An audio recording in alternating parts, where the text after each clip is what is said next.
all this history and this political history, this archive, is coming from the mostly European, Central European empire, mostly Spain for South America, France, and the, let's say, the transatlantic trade, right? Meaning Africa, Germany, Holland, but I haven't. I mean, I'm totally unable to go into the the non-Central European archive. But I think it's fascinating. It's a fascinating question, and I think that a completely different history and therefore arrangement of relationships between power, truth, techniques of the body will be the case. Even different variables. I mean, even you might need another methodology. So I don't know. I don't know. I will be curious to know if there are already historians doing that. Alexander Etkin, he wrote a book, Internal Colonization, the history of Russian Empire. It's just like it came out, I don't know, like a couple of years ago. Yeah. So he was trying to reconfigure whether colonial or colonial narrative would apply to Russian Empire, or when actually Russia failed to colonize external territories. So it started really colonizing the population inside, and it's also that's the critical.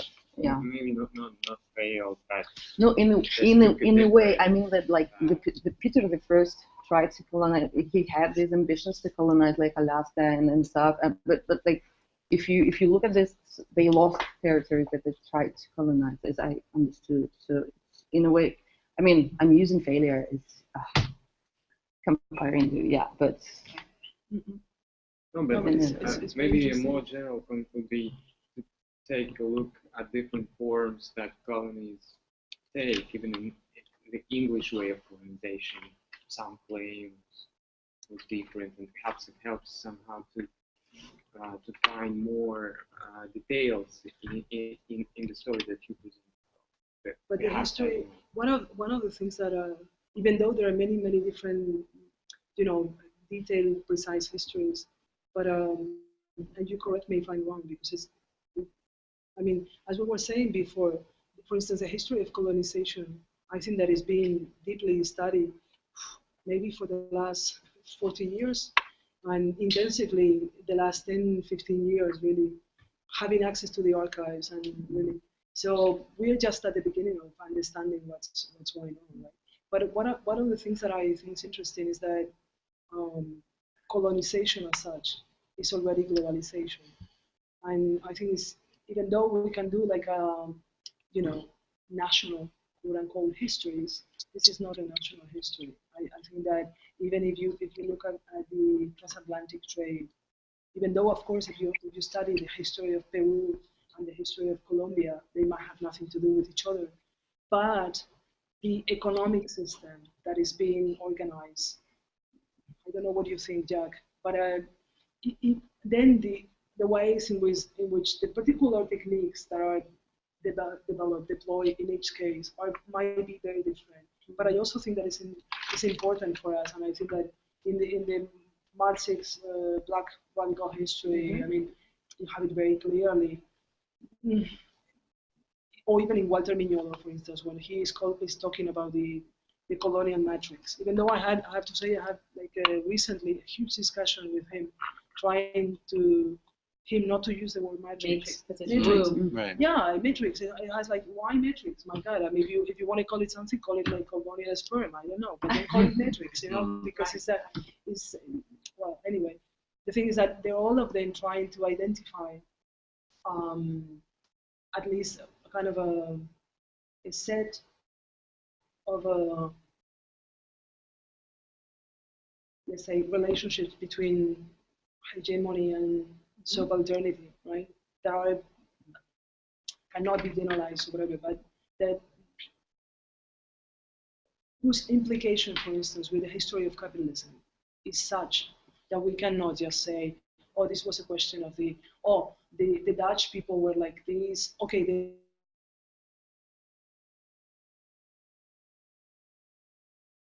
were like this, but with an system in a sense like I don't know, even being in France right now, which sometimes we forget because we're all the time talking in English, and I sometimes totally, I cannot even think anymore that we're in Paris and whatever. But then we come back to this place and how, for instance, the history of our colonization in a really systematic way has not been done in France, has not been done.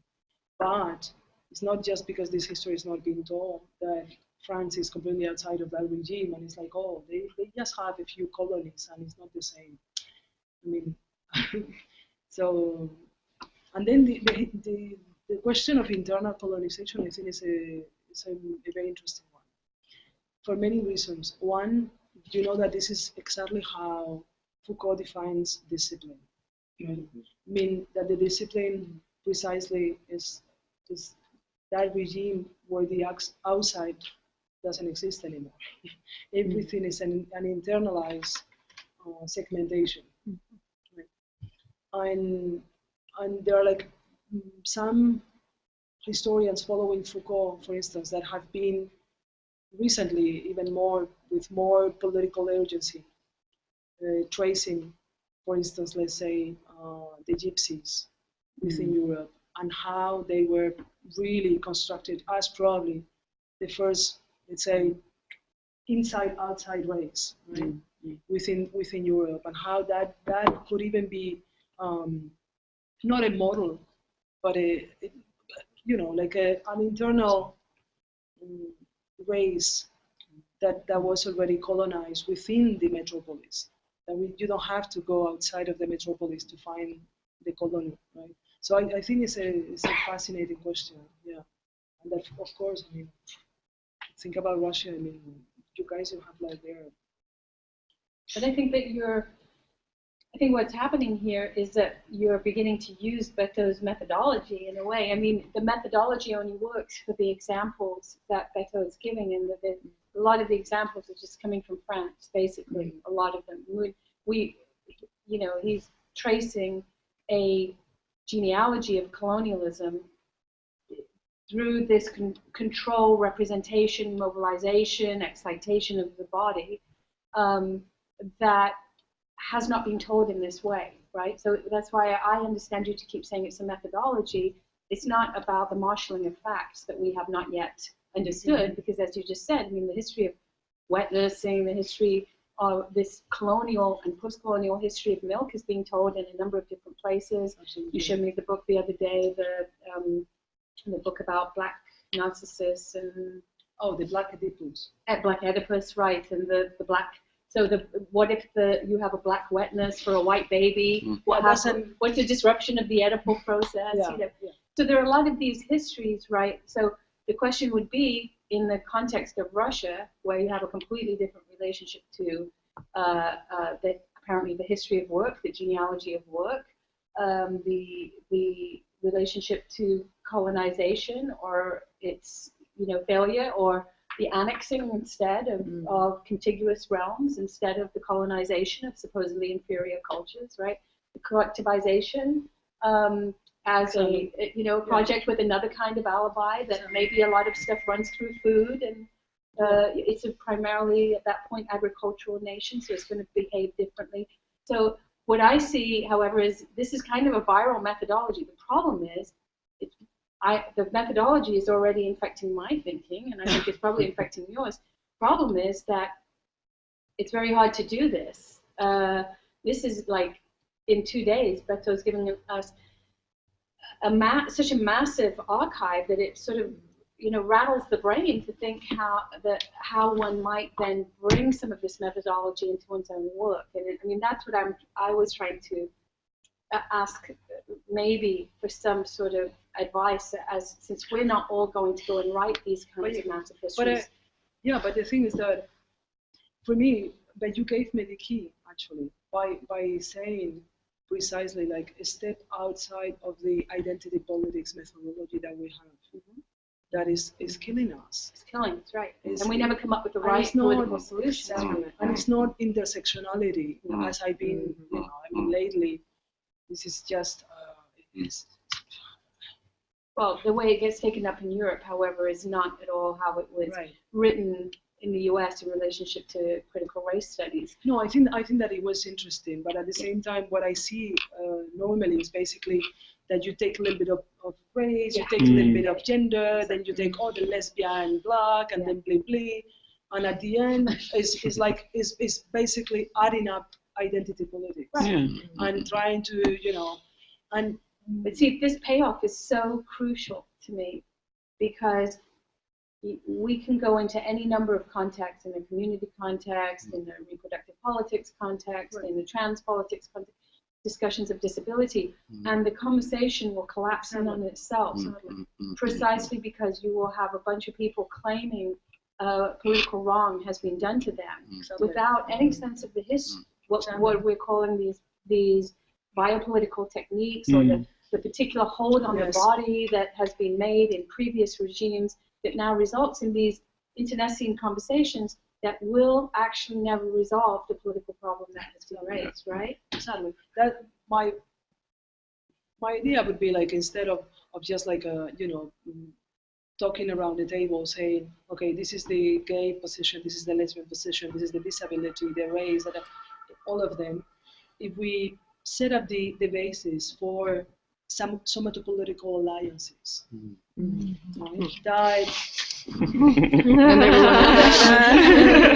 that's the key thing, and it's just like and that's why I'm using this notion of somatech, because it's not even the body as we understand it. I mean, in the sense that basically, when I go with the history of sperm or milk, this. You're totally right. I mean, we could do this up to the end of the history, and we don't need to. It's just like so when I'm taking milk, well, of course we think milk is the body, but if you think about, for instance, industrial milk, and I haven't gone to the relationship between the animal and the human. Even though I've gone into the relationship with the vegetables, in the sense of sugar, right? For instance, or coffee, which is coming back to what you were saying yesterday about the communities in which you can have a dialogue with the plants, right? That you can enter into political. Well, what I'm saying is that in order to do this somatopolitical history, we are already in political relationships with plants and with animals. For instance, how in hell we got to the situation in which basically hundreds of thousands of cows are producing milk. Why that is so crucial? Here. Why suddenly, why the milk? Why the cow becomes the crucial place where basically this highly biopolitically charged fluid is produced and reproduced for the whole nation, and then it means hygienic, health, being well nourished. I mean, all these signifiers, right? Why are so promoted, and how? And suddenly you have it is not the human body anymore. So what I'm saying is that even this going beyond identity politics is even beyond human identity politics. Is thinking the politics just by thinking how life and death are produced in the planet. But this is, I think this is how we are going toward the extinction of the planet. The planet is going toward extinction exactly because these are not the subjects that we're talking about. But if we were aware that this is how we are destroying the planet, environmentally speaking, then probably these were the subjects that we were beyond political That's identity. what's happening. I mean, if you see, for instance, the contemporary discussion that's going on between Haraway, Latour, around the Anthropocene, right? Like, that in the 80s, what is going to happen is that the historians of the planet are basically saying we're moving from the age of the Holocene to the age of the Anthropocene. What is the Anthropocene? The time in which the human being has become the major force of transformation of the planet. It's not the climate anymore. It won't be a meteorite. It won't be, no, it's us. It's us. And what are we going to do with that? right? So I think this has to be the center of the discussion politically, of the sexual politics as well. That's what I refuse is just by this position of being always, which is, I have to say, this difficult, both within the academia, within the public debate. It's difficult not to be recognized as, let's say, lesbian, transgender, whatever, and not to be immediately pushed toward identity politics and sexual politics. But maybe the questions of sexual politics are not identity politics anymore. Maybe they are the questions of the how we produce life and death on the planet. Right?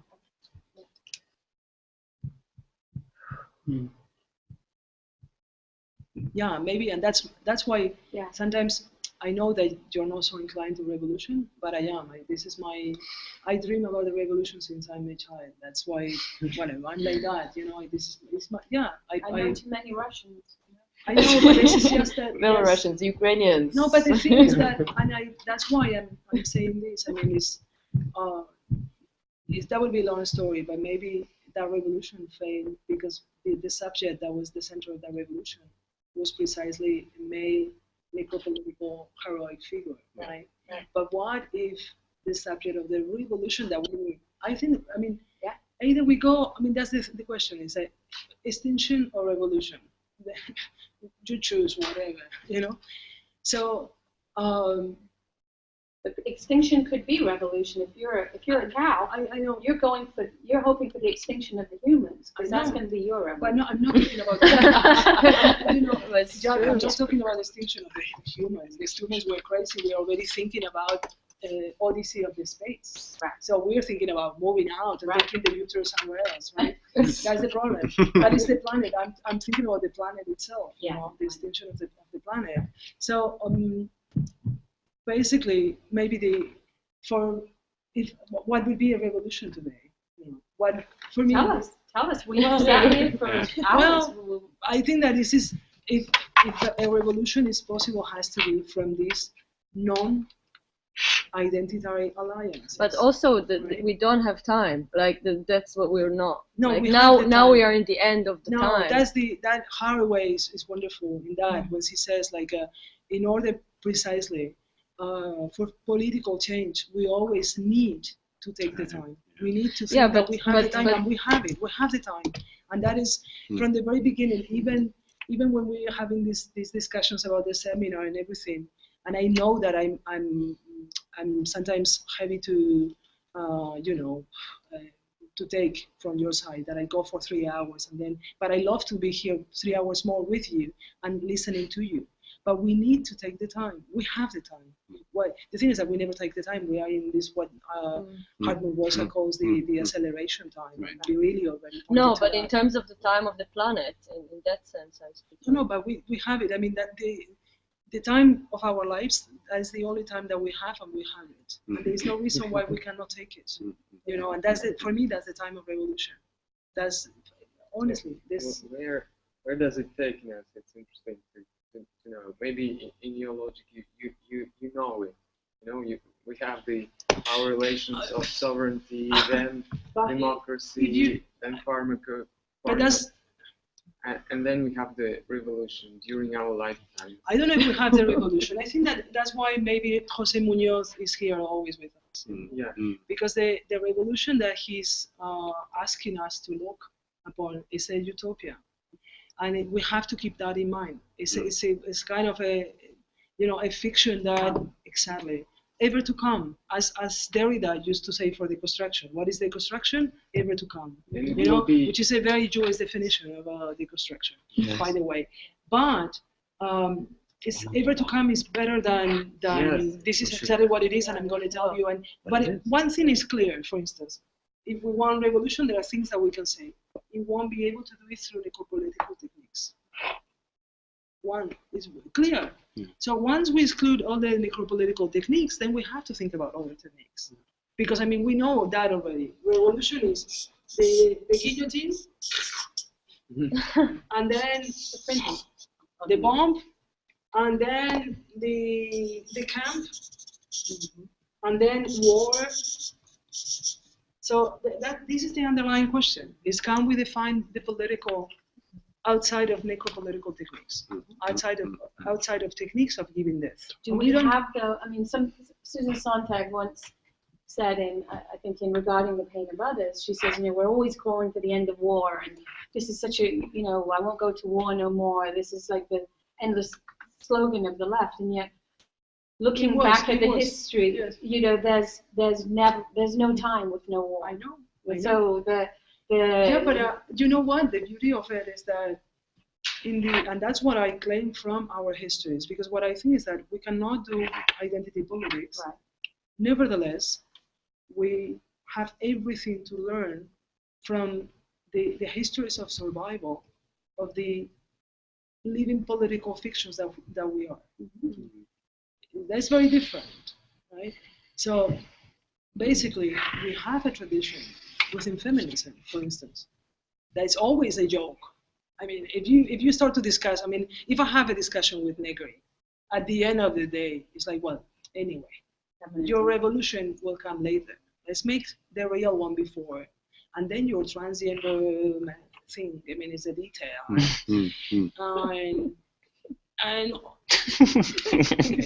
and also because basically we have been fighting while you have been talking, going to the sauna, going to party, music. Maybe we have a clue. Maybe what? We have a clue.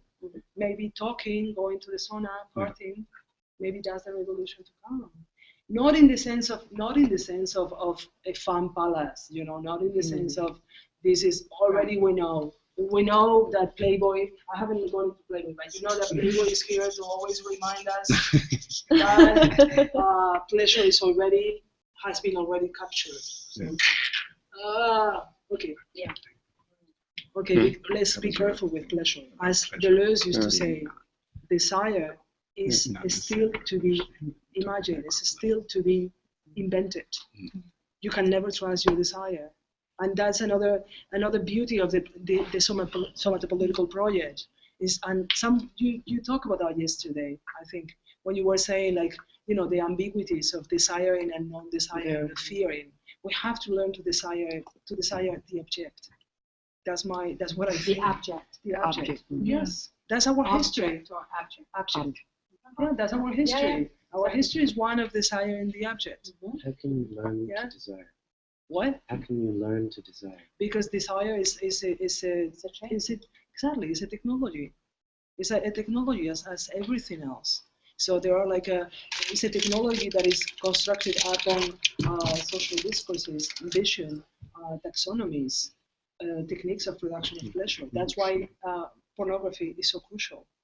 Because pornography, can you imagine any other technique that can desubjectify you in such a way that when you see it immediately it's producing pleasure or not, or rejection?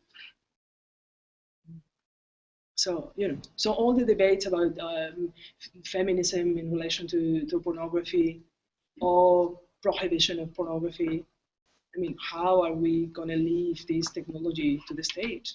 How are we going to leave this technology to, So what are we going to do with those technologies that precisely produce desire, right? So, I mean, I think that is also underneath the revolution. This minor revolution, this as what Ari would say, this molecular revolution that we are into. Right? So this would be a revolution that never ends. Well, exactly. even in Argentina. That never ends, but that has to in every I would say every political situation, every technique of the body that you are in relation to, every technology of government, every apparatus of verification is already an opportunity for a revolution. That's why I mean I'm not going to exaggerate, but yes, what we're doing here is part of the revolution for me, right? This is of course because we are twisting we are twisting these apparatuses of verification that precisely construct what is false or what is true, and everything is there. But we know historically as well that that's not enough. That we need then something else, right? But then if revolution is always like it's never will be finished, then like taking also I think Jack's idea about the beginning and the end, and there is no the beginning of revolution. So we are in the revolution, but then the phrase "we have never been queer" doesn't make any sense because we are queer and we are not queer at the same time. I mean there's all these temporalities. Yeah, but what I think is interesting is that in relation, for instance, to the ideas of resistance, which are very much into, I mean, Foucault, of course, I mean, being 68 and everything, you know, and he was very much like, no, the revolution, that's too much, that can take us to really sad places. Okay, well, I don't think resistance is enough. I don't think it's a relationship to power that doesn't have precisely that openness that Jose Munoz is talking about. Just we cannot construct. For instance, of course, we didn't have any time to get into his work, even though, like, reading his work this summer, I thought how amazing this is. But he talks very well about the differences between counter-identification and disidentification. Well, I think that's the difference between resistance and revolution. You know, is the leap of invention. At some point, you have to invent. Yeah. You have to risk. You know, there is a risk. And of course, you can go into it and lose it. Leap into the void. I wonder if that would be a good place to end, so that we can continue our conversation informally. Yes. Yeah. And by the way, today is my birthday. Oh, happy birthday! And I wanted to invite you. So let's go and have beers. We invite you. No, I invite you. Yes. Let me invite you. I mean, oh my God. No.